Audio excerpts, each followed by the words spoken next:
United States Congressman Riley Moore has issued a strong call for Nigeria to intensify efforts in combating terrorism and communal violence following a high-level meeting with Nigeria's National Security Advisor.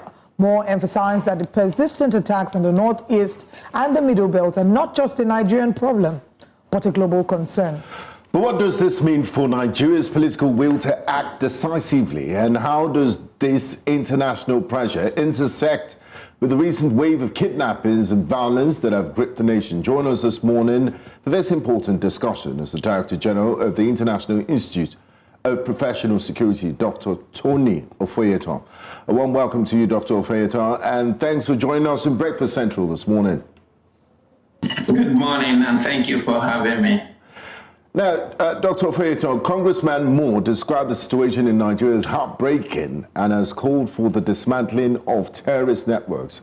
Since Nigeria was designated as country of particular concern, we've seen movements, we've seen also a change in personnel at the highest level of security in this country. Why did it have to take the attention of the United States for us to see movements and also efforts to deal decisively with insecurity in our country?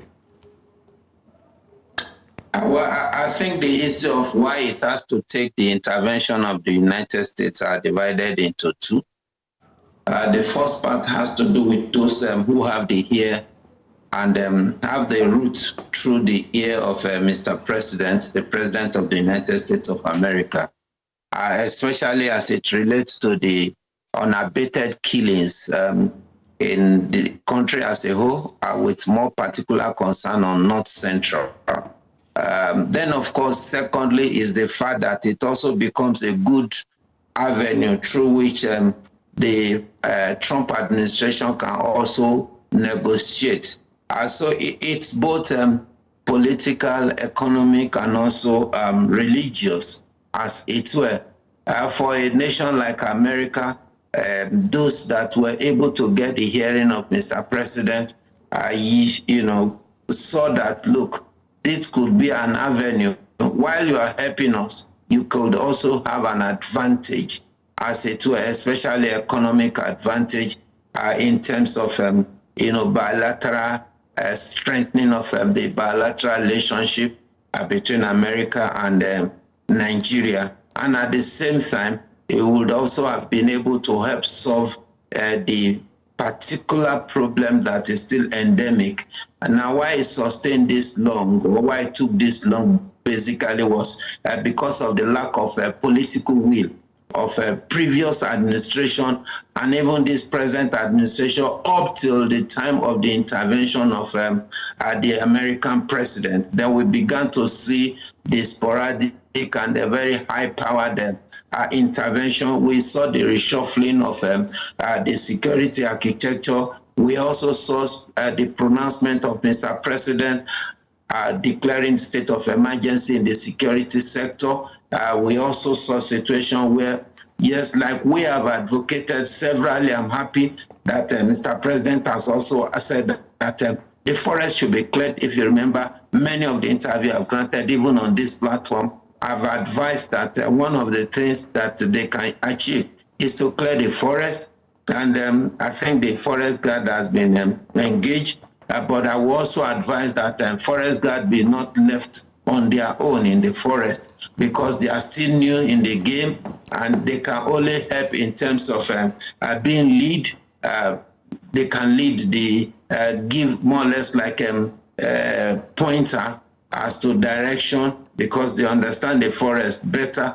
So, but the activities and the intervention and the operation of the military, it cannot be underemphasized. They should still basically play the major lead role in terms of wiping out the terrorists from all the forests. Then, of course, we saw the president coming out to declare that the issue of state police is a no-go. It's a foregone conclusion that it has to be. The only thing I've not heard is whether Mr. President had transmitted a bill to that effect to the National Assembly, because such issues are not a declaration, they are not presidential declaration, they are not executive orders, to back up whatever you are saying about state police, for us to know that, of course, it is true and it is serious.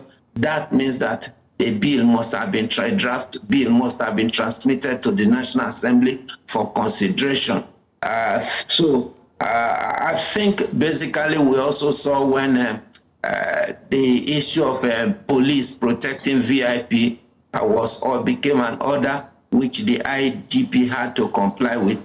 More than 11,000 policemen were withdrawn from several executives all over the country within a space of 24 to 48 hours.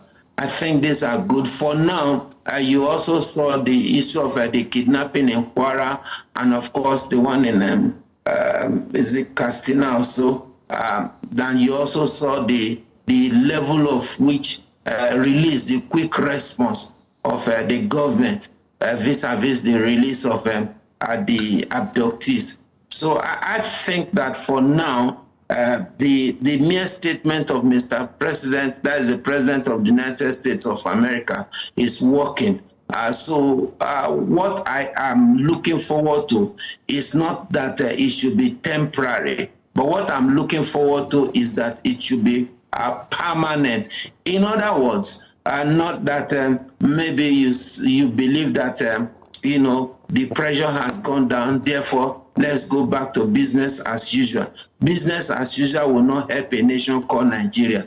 I grew up in this country, stayed with the Muslims. I had a lot of Muslim friends. We eat, we dine, we stay together, and there was nothing called religious intolerance at this level. Up till recently, maybe about 10, 15 years ago, when we began to have segregation on the ground of religion, and attack to the extent that it became that bad that lives have to be taken, not just lives being taken, but that they are taken, impunitively. So I think that we should go back to that old time where we are free to operate anywhere in the country, and we are happy to do that. So, and I think Mr. President should make it intentional. Good enough, the political will is being forced out of Mr. President now. He should sustain it and make it higher, so that we now believe that this political will is not forced on him, rather it is his own personal political will. Okay, Dr. I think that's just my interest now. Yeah. All right, Dr. Ofoyetan, I think since we're looking at the U.S.'s, impact on how Nigeria handles its security issues, I also want to highlight one statement that was made just recently. It's a tweet by a former governor of Kano State talking about His Excellency Rabiu Musa Kwankwaso. On the third paragraph on his tweet, he did mention, he said, it appears the federal government is overwhelmed. I'm just going to take 3 points there. 3 points, and I'd like you to please respond to it. Dr. Rabiu Kwankwaso said, one, that regrettably, the federal government seems to be overwhelmed. That's one. And then he also mentioned the growth of vigilante security outfits, which are starting to spring up in different states. Everybody, we've seen that in the Southeast recently, where they were training, they had their guns, in quotes, gallant officers. The politician is worried that when you have so many of them coming up, this would lead to proliferation of small arms and also light weapons across the country, because each and every vigilante will be given access to have arms, to carry rifles, so as to ensure that they carry on protecting their citizens. What do you make of this? What do you make of his statement that he's worried, he thinks the federal government is overwhelmed, and he fears for the insecurity of those who are working to secure Nigerians due to the proliferation of lightweight or small arms as well in circulation? Well, I think basically the issue of government being overwhelmed, it's neither here nor there. At times I can agree with him to the extent that the military is operating in almost 33 out of the 36 states we have in the country. And it's not as if we are in war. Unfortunately, because of the high level of security challenges we have, we see military operation everywhere. So, and you look at the numerical strength of all the security agencies, they are definitely not enough to police the whole nation. Definitely. So if you look at it from that perspective, and also seeing the fact that even Nigerians have shouted severally that led to the issue of the withdrawal of police protection of the executive, you will agree that they are overstretched. But the overstretching is not basically because of all those, because of the fact that how would I put it? The overstretching is basically a product of the strategic approach of the government, especially security agencies, in combating terrorism in Nigeria. The main monster we have in the country today is terrorism. All other security challenges are security challenges that are not alien to us.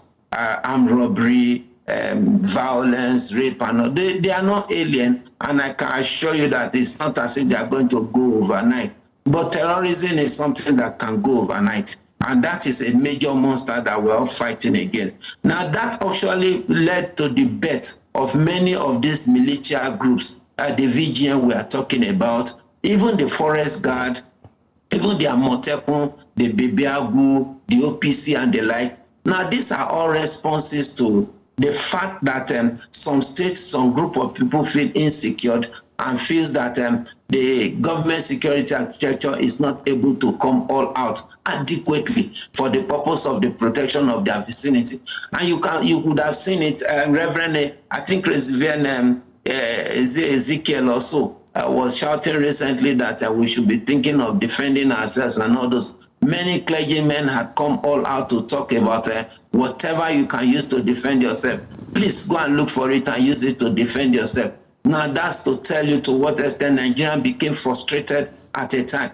Even though there was pretentious statement that security agencies are able and they are up to, but their numerical strength is not able to simultaneously and coordinatively, tackle security all over the country. That's why you see when they are in point A, the attack is going on in point B. When they are in point D, the attack is going on in point Z. So at the end of the day, and you also see the challenge of insider threat all over.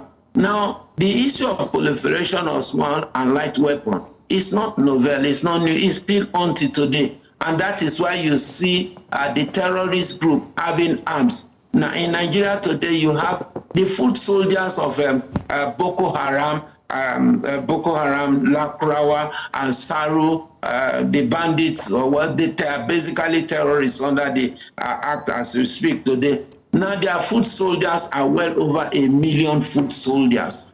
So what is the numerical strength of our security formation as a whole in the country today? And out of that 1 million foot soldiers, less than half of them bear arms. And when I say bear arms, I'm talking of AK-47 and above.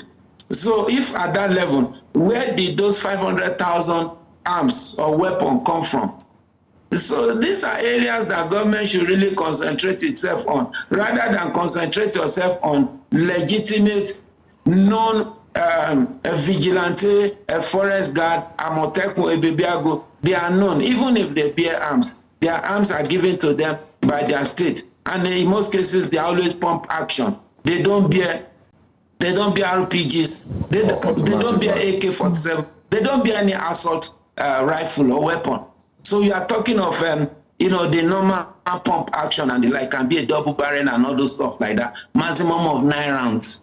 Now these are not the major concern, because even though they bear those arms, they are regulated. They are under particular state government or under certain statutory authority, which is easy to coordinate. That is not the meaning, and that is not the definition of proliferation of small or light weapons in the country.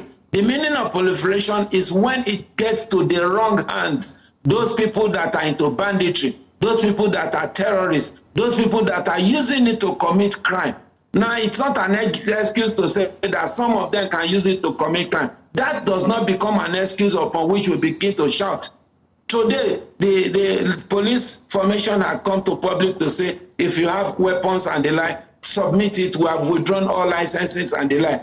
But the truth is that they have also further exposed Nigerians. So we thank God that so far so well, we've not had major casualty from that. There have been arguments here and there, whether Nigerians Nigerians should be allowed to bear arms on the line. But the solution to this, if we are even talking about whether we want to fight against the proliferation of light weapons and small arms, is basically when you have the state police. State police will be licensed to bear arms of any type of arm they choose to bear, subject to, the parents' bodies regulation and subject to the provision of the act as it will be. So if that will now have a state police, the essence and the relevance of a VTN would automatically on its own, it will fizzle away. Baby Agu, Amoteku and the like, they won't fizzle away. Because each state will have its own police and will have it named according to the way they want it. Then those people will not be co-opted or absorbed. Those that are qualified to be there will not be absorbed into the state police architecture. Does this explanation that you're giving also cover the Hisbah in the northern part of Nigeria? We saw in the news that there was report about how the former governor wants to establish Hisbah, establish a fresh kind of Hisbah, I would say, and that they've already started screening people. So would you say that this explanation would apply to them as well? No, he said the former governor, Ganduje, also is just trying to put up a private army in the name of Hisbah. One, Hisbah outlived its usefulness, and that was why it was cancelled by the present governor. Don't forget that Hisbah ordinarily is a religious police.